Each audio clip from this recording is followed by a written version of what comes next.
All right. Welcome, everybody. My name is Justin Harris. Here are my Monday musings. This is every Monday. I get on here to get on my soapbox, talk about things from a coaching perspective, athlete perspective, in the industry, what other coaches are doing, some struggles my athletes are having, or myself.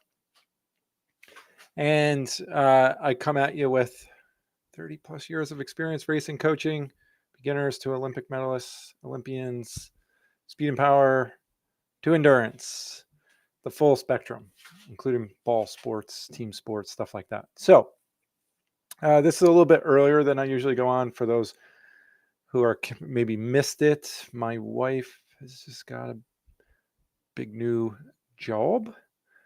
She just finished her master's in nursing to become a nurse practitioner, and she just got her dream job. They recruited her for it, and we're going out to celebrate. So bear with me, okay? But anyway, so what I wanted to talk about today is that like coaches made mistakes. All right. And what I'm really trying to talk about here is when an experienced coach is communicating with an athlete, just from the own nature of being an athlete. Now, you don't have to be an athlete in that domain, right? So, for instance, I coached bobsled and skeleton push start. Never did it competitively. I used to have nightmares that I was on tour and they made the coaches do it, and I had to like survive going down the ice track. Crazy stuff here, right? But as an athlete, we've made a lot of mistakes, and then as a coach, we've seen athletes make lots of mistakes, right?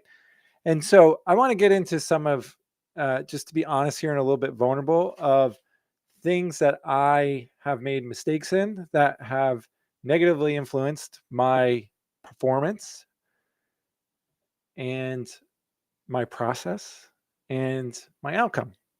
All right.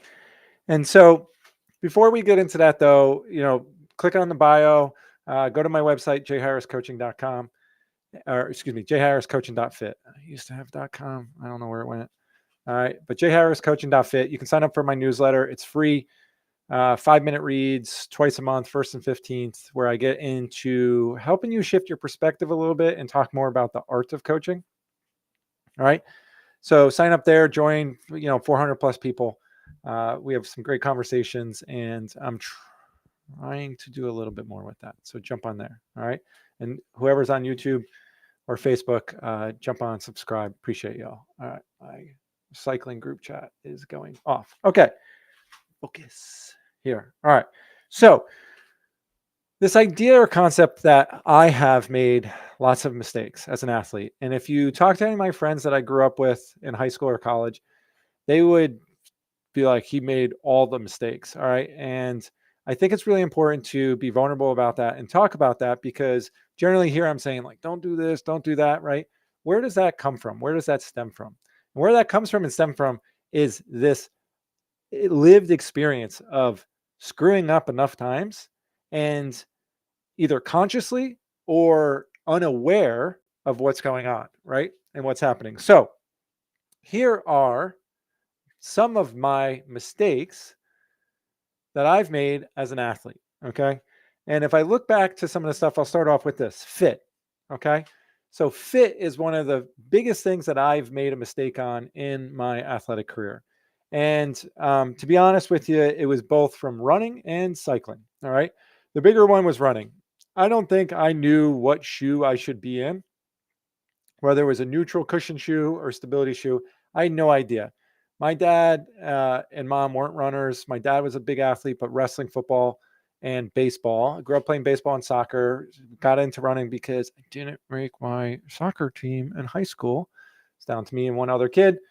I didn't make it. The coach pulled me aside, told me it was between me and another kid, that he had to flip a coin. I didn't make it. I remember riding my bike 5 miles home thinking, how am I going to get out of cross country? Because these nut jobs run from 2 o'clock to 4 o'clock every day.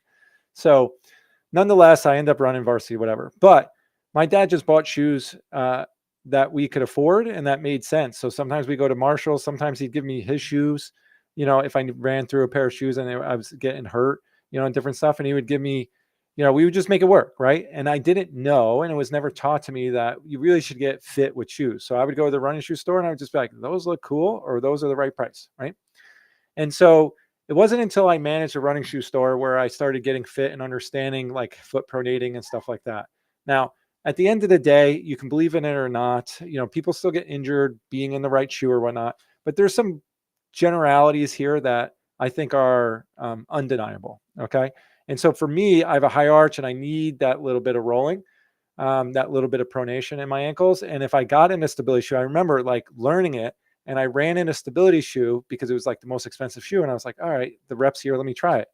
Within a mile, my IT band, my low back were locking up. And those were like problems I had with certain shoes. And if I go back to my, memory to jog it a little bit, pun intended, was that I was in a stability shoe like the gel Kayanos. I loved Asics. I didn't understand the difference between the Nimbus or the Kayano. So I was in the Kayanos. I thought they were nice, but that's when I got injured, right? So on the running shoe side, that's a place where I made a mistake. And just like a half hour or 20 minutes with someone who knows what they're doing and talk about can at least kind of guide you in the right direction. Now, there's tons of nuance from there, but it's just something me and my family didn't know. The other thing was bike fit. All right. The first time I got on a bike, a road bike, I grew up mountain biking, BMXing, like all those things, dirt jumping, downhill, like all kinds of street riding, all kinds of crazy stuff. But for road biking, I just got injured and I was like, Dad, I need a road bike. And then that year was 1999, the first year Lance won the tour. And I was like hooked.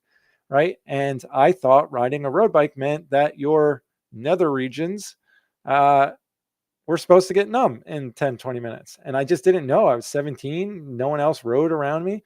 And I just dealt with it for a while until I went to the bike shop and kind of awkwardly asked, like, this seat's really uncomfortable. And they walked me through it. And I got a seat with a cutout, which is what I needed.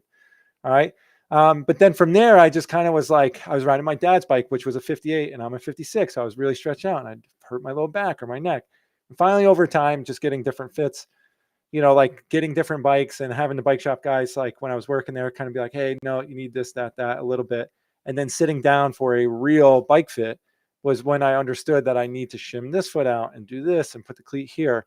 And I spent years being just thinking that kind of pain was part of the process. It was a massive mistake for me because it led to most of my injuries during that era. All right. And I can kind of track back to like, I'm sure I would have a better experience. So fit. All right. Really big point here to make, and a really big mistake when I think back on it. All right. This other one is like training sick. All right. And, like if I felt run down or starting to get run down or something like that, I would just keep training. Now, actually training sick, I would get so sick that I couldn't get up for 3 days. And that was like normal for me for like most of my athletic career. I would just wipe myself out, which comes to this like concept of like kind of crushing workout days and like feast or famine. So these are all interconnected. All right.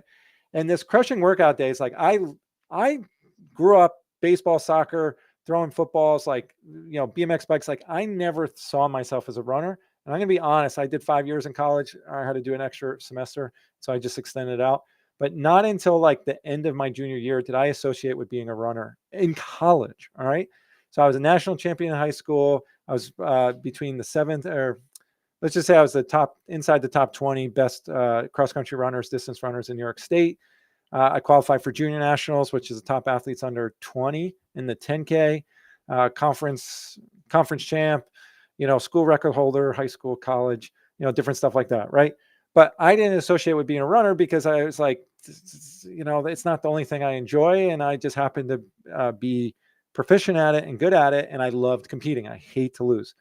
My mom tells the story. My first play date, kindergarten. My best bud, Brandon, comes over and we're playing Candyland. And she heard some commotion going on and I was changing the rules so I would win because my mom would let me win and my dad would not. And I guess I smashed the board and I said, I win. I always win. So I stinking hate to lose. All right. So anyway, I loved workouts and races. That's about it. So I didn't do, going out for an aerobic run or a long run. I didn't do it unless one of my friends like dragged me out or like linked up with me. When I started getting serious towards the end of high school senior year, I had a training partner and we would just link up and do it. But like in the summer, he ran 500 miles in the summer. I don't think I ever broke 200 miles, 300 miles in the summer. I would ride my bike. I would play sports. I would do other things. Right. And so this idea though of like feast or famine, right? Like I'm all in, let's go. And it's like quick to ripen, quick to spoil. Like I would just get in super shape, super quick. And then I would fizzle, get sick, get hurt, stuff like that. And it's because I was crushing the workout days. The workout days, like I didn't care. And my teammates didn't care. If it was a threshold run, we would run all out. The second to last interval, the penultimate, would be everything you had. And then the last interval was like whatever you had left. And if you dogged it and saved it for the last rep, we called you a sandbagger. And we were pissed at you for days if you did that, you know? And what it taught me was how to race well, but it didn't teach me how to train well and train in a way that was sustainable. So a lot of my principles come, and I mean, this is like, most of high school. And then finally my coach was like, hey, those older guys graduated who killed everything. Let's just try this thing called threshold during cross country and indoor track. And we ran lights out. Like me and my teammate ran very well. And we could repeat it day in and day out, and it was sustainable. So I kind of brought that to college and whatnot. But these are some of the mistakes that I made, right? And then I see my athletes making is over indexing on the workout in a way that we think that like if I crush it, it gives me confidence, stuff and like that, like whatever. But like the immune response, the body readapting, like these things take time after a hard workout. And when you're repeating another workout, if you go Monday, Wednesday, right? Monday, Wednesday, and then race on Saturday. And in high school, we would go Tuesday dual meet. Sometimes we'd run 2 mile 4x8, right? And then we'd have a workout on Thursday, and then we'd race on Saturday, right? And so we were doing a lot of hard stuff. In college, races were spread out a little bit more, cross country like every other week, essentially. And then in track was every week. And then sometimes you run the 5K and 4x8 or, 1500 and 800, different stuff like that to work on different skills, right? So again, a lot of the reason why I coached was because it wasn't sustainable. And then that's just me, let alone watching, on my track team, there was 60 to 70 other kids, men, women, boys, girls, speed and power events. Like, when we got to track, it was like 150 kids, it would be 2 buses. So you watch and learn and see how people like figure it out or make the mistakes they make. Right. And so from all this coaching, making mistakes, like the best thing you can have is a coach who's made a lot of mistakes. It means, and here's my key point, that we learned that it wasn't sustainable, that it didn't work, and it wasn't going to produce the results that we wanted.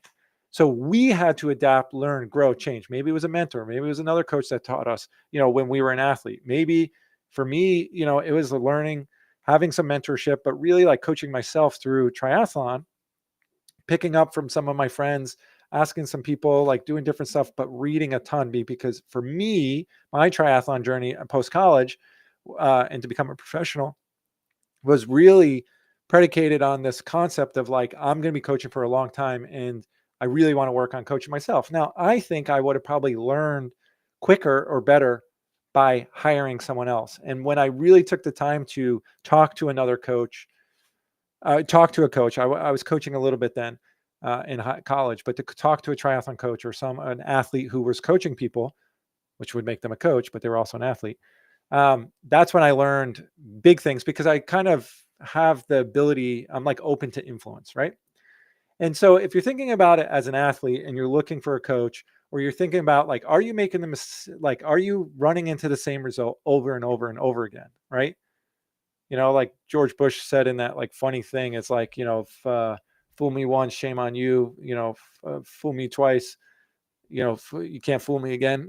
He screwed it up, but you fool me once, it's shame on you. You fool me again, it's shame on me. Like I should learn better. I should learn. All right. So thinking about things, and this goes from like speed and power, lifting, like different stuff. Like I've made almost every mistake under the book.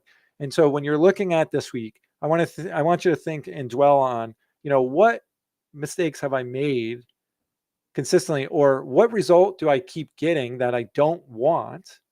And then reverse engineer back from there. And sometimes hiring a coach, or someone doing a consultation, I just got off one today. I've been doing a couple more lately. And just having that simple thing, like the athlete I just met with was just like, hey, I just want to confirm that like these ideas are correct and I'm doing the right thing because I don't want to waste time. Worth $100. Simple. Now, I didn't do it because I wanted to learn the process and figure it out. But looking backwards, that was another mistake I made is post collegiately. I should have got a coach. And right when I got to the level that I had the opportunity to work with two very high level coaches, I retired. I was like, I'm at the end of my 4 years. I didn't reach the financial goals or making enough money, and I'm going to move on to coaching. And it ended up all working out. But if you want some more influence and perspective, sign up for the newsletter. All right, at jharriscoaching.fit or in the bio here. I also do, consultations. This is not like, pat myself on the back or whatever, but I think it's really worth talking to someone experienced who can kind of, like think a little bit more broadly and make some connections for you, and it'll save you a lot of time, energy, and pain. Because I experienced a lot of injuries. So I ran cross country, which would be racing September, end of August, beginning of September to beginning of November. And then track would start in middle of December and go to beginning of March. And then outdoor track was end of March to May for college and beginning of June for high school. And so training year round, I was always injured and took me out of one whole season every year because of these mistakes. Having the bad fit, training sick, crushing workout days, and kind of feast and famine, like all or nothing training. And it didn't work for me. I can guarantee it's not going to work for you. And a prime example of this is Josh Kerr, Great Britain, UK runner who ran for University of New Mexico and was a very successful athlete there. Commonwealth Games, like medalist, all this, Olympic medalist, world champion. He just broke the mile record, and he is on record saying multiple times that no one session is bigger than the next, and to just chop wood and carry water, which is a big phrase of mine. Like just keep stacking like moderate to decent day onto decent day, and over time, you're just gonna keep improving because you're not going backwards.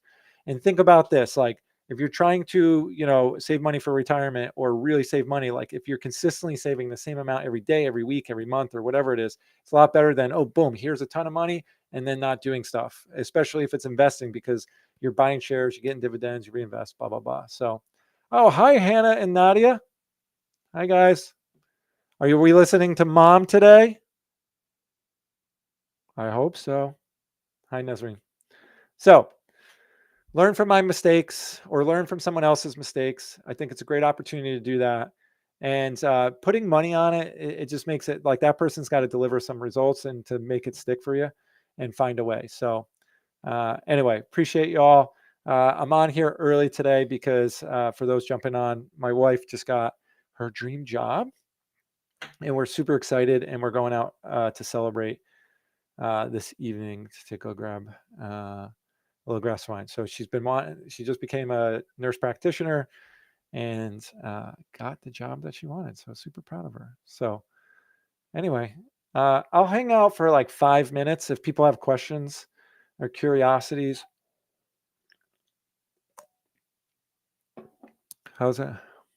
Yeah, so pumped for her, and she's pumped. It's like I mean, I remember being like when we first started dating.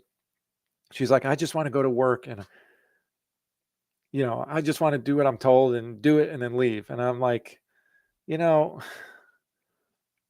like you're constantly reading, like she's a nurse and she was working in a private practice oncology, and she would read the scripts from the meds to figure out what tests need to be done. If it's hard on the liver, then you need a liver scan or something, or blood work to check the liver before you can administer it. And she just did all this stuff because she had a colleague who Kristen would ask her, like, how do you do this? What do you do? And she'd be like, look it up. And so she looked it up, and just her personality stuff. I was like, I was like, what's like the furthest you can go in nurse? She's like, master's in nursing to be a nurse practitioner. She's like, I'll never do that. This is 8 years ago. And I was like, why would you say never? You never know. And here she is, master's in nursing. And at that time she had her associates. So super proud of her. It's awesome stuff. Thanks everyone. Yeah, I'll tell her everyone's proud of her here on my Monday musings.